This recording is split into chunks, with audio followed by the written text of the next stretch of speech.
Hi everyone, I'm Shelly from There's No Place Like Home at redheadmom8.wordpress.com. The end of the school year is coming up really quickly. And so I decided that now would be a good time to make some how to homeschool tutorials for those of you who may be new to it, or even for those of you who are looking for ways to simplify things or just for some fresh ideas. So last week I shared with you how to homeschool kindergarten to third grade. And today I'm going to share with you how to homeschool fourth to eighth grade.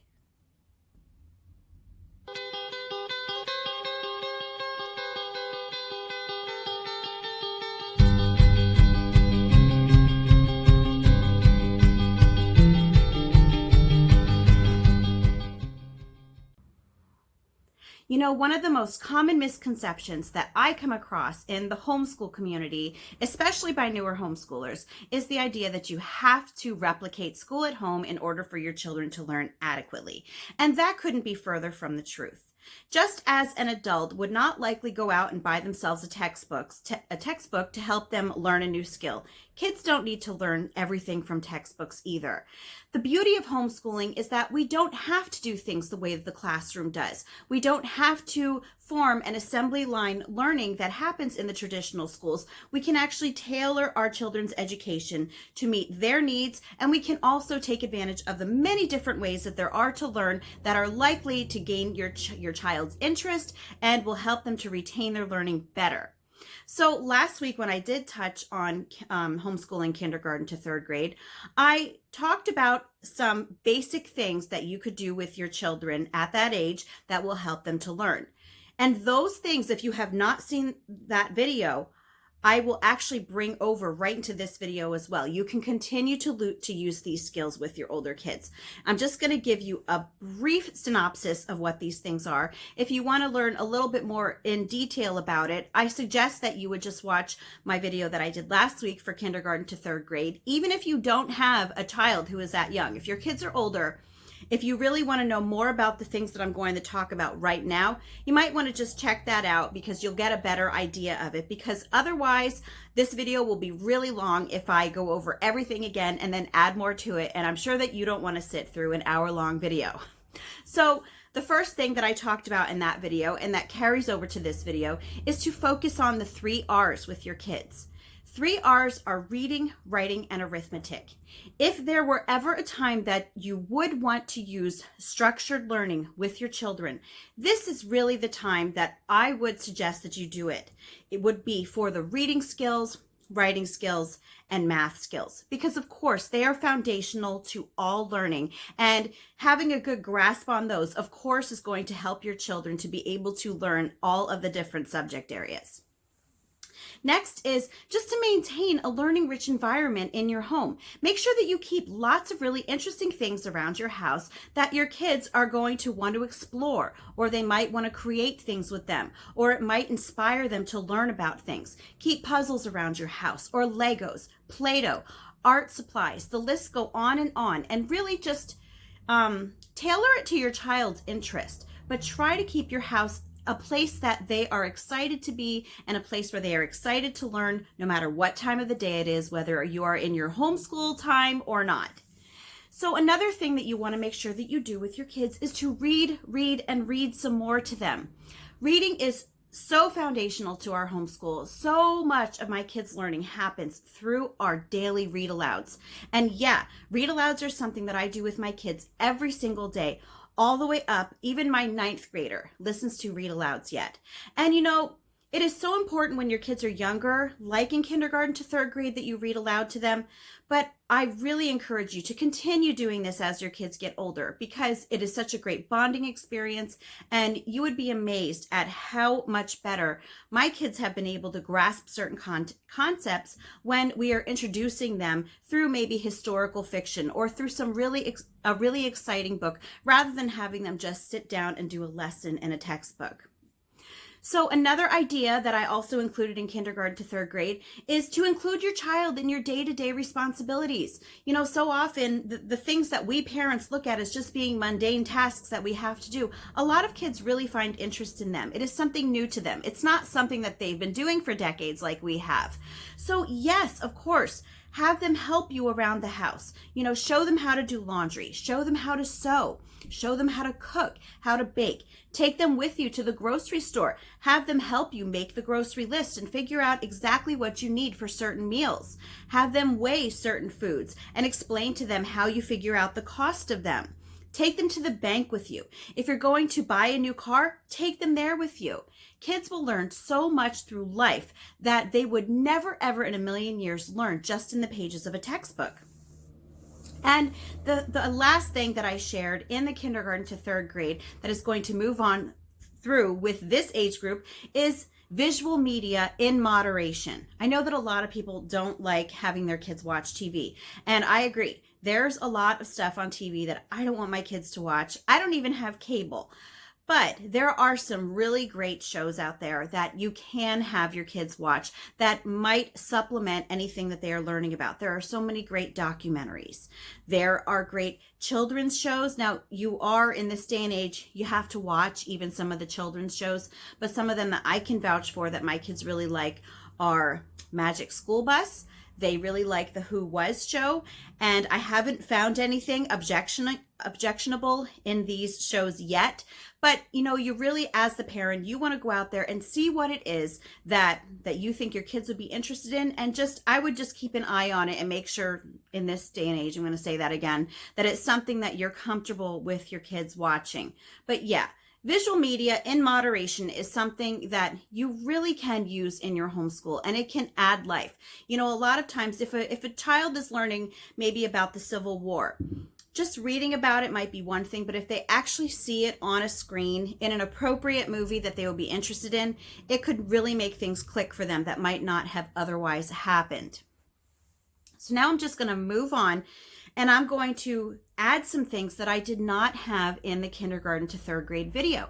Because yes, as your kids get older, they might still enjoy doing a lot of the same things that they did as they were younger, but they're likely to hit that stage where they really do want to learn more. They want to learn in a more structured way. They might not be happy just with play-based learning anymore. Some kids might still be, around 4th or 5th grade, but there are a lot of kids who really will start asking you for more structured learning at this time, and they are ready for a little bit of a challenge that they might not have had in the kindergarten to third grade years. So some ways that you can actually start adding some structure in 4th to 8th grade is institute a daily reading time. And this goes right in with the read alouds. It is so important that you encourage reading in your kids. And I'm going to tell you that not every child likes reading. Not every public school child likes reading. Not every homeschool child likes reading. So I'm not going to pretend that, all homeschool kids are complete bookworms and that there's something wrong with your child that they don't like to read. No, that's not even the case at all. But it is really important that you do have your kids learn to set aside a certain reading time every day. And you could even tell them a certain amount that you want them to read every day. If you have a child who really doesn't like reading very much, it is so important that you let them have a say in what they're reading. Now, I know that very often we homeschool parents, we like to assign our kids reading because there are so many great books that we definitely want our kids to get their hands on. And that's perfectly fine. But you also, if you do that, you want to make sure that you also give your kids lots of opportunities to choose their own books as well. And I even have to say, if you have a child who doesn't like reading, if they choose a manga magazine or a comic book, take it. You want to encourage them to read no matter what type of book they are reading. Even if they choose maybe some nonfiction books with pictures in from the library rather than the chapter book or the novel that you're expecting, it's okay. Again, if you push your kids to read things that they're really not interested in, it's just going to make them not want to read all the more. So yeah, institute a daily reading time, but I highly suggest that you give your kids lots of say in what they are reading. Now, another thing that you can do at this stage is you can do in-depth unit studies. Now, I did actually mention unit studies for kindergarten to third grade, but in the younger years, unit studies typically are very short and very basic.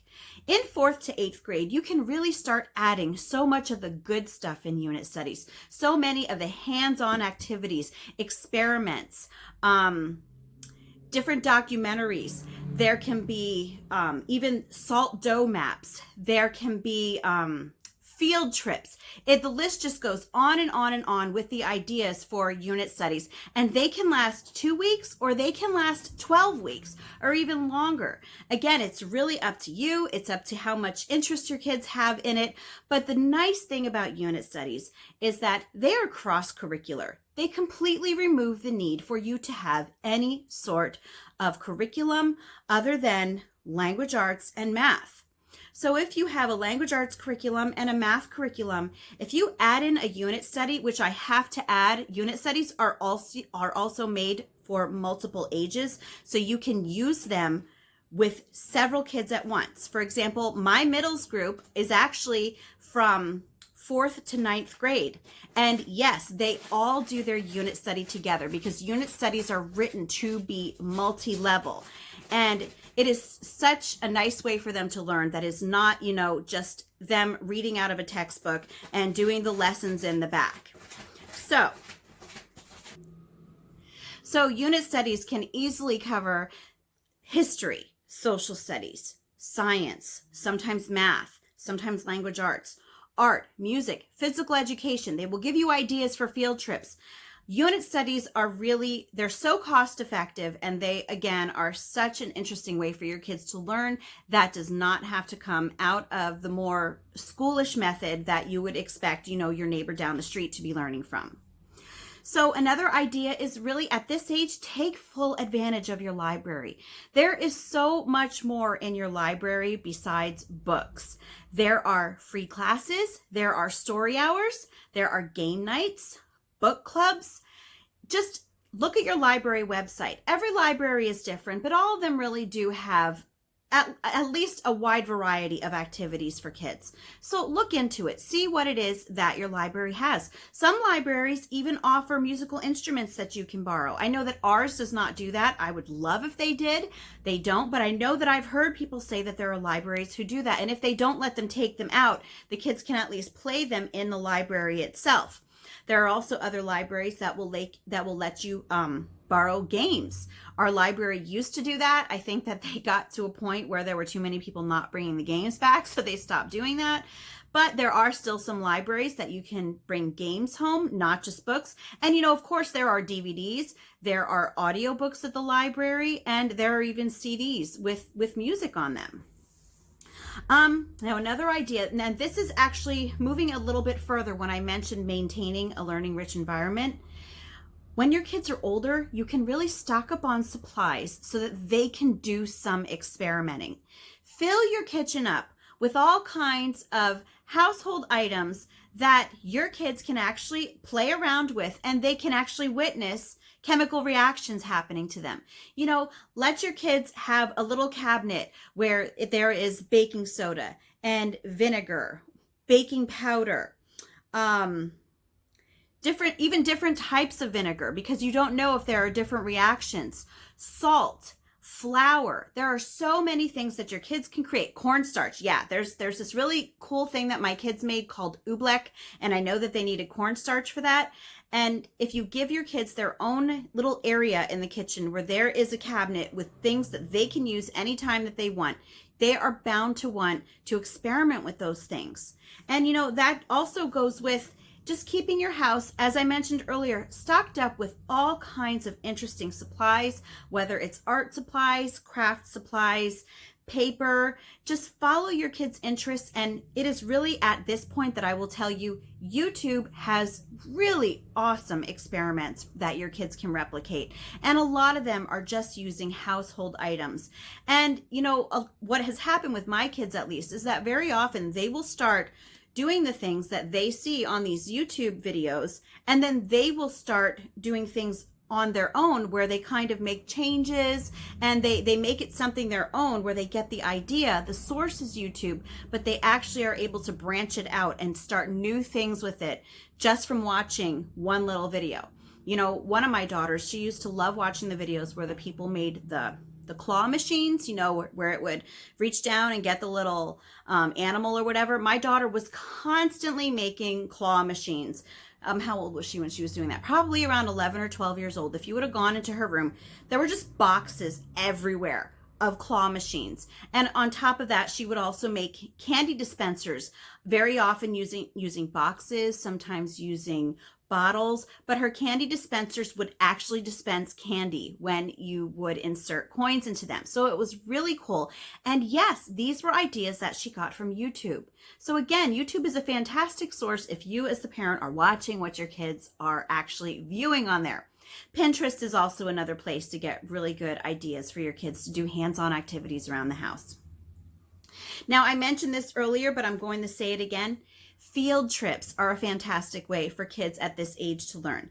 Now, a lot of times, at least I know that with me, I try to avoid a lot of field trips when my kids are too young, just because their attention spans aren't what I want them to be. Sometimes they haven't learned yet what the inside voice is supposed to be like, what that volume should be, or when they should be quiet or when they aren't. When your kids are, starting at 4th grade, and especially, of course, up to 8th grade, because they're definitely more mature by that age, this is the time that you can really, really take advantage of those field trips and have fun with them.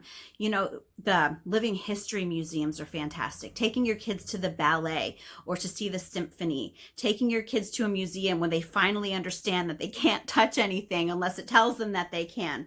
And as with watching things on documentaries, very often if your kids are having a difficult time really understanding maybe a certain period of time or a certain scientific concept, when they actually see it right in front of them, when they actually go somewhere, it'll click.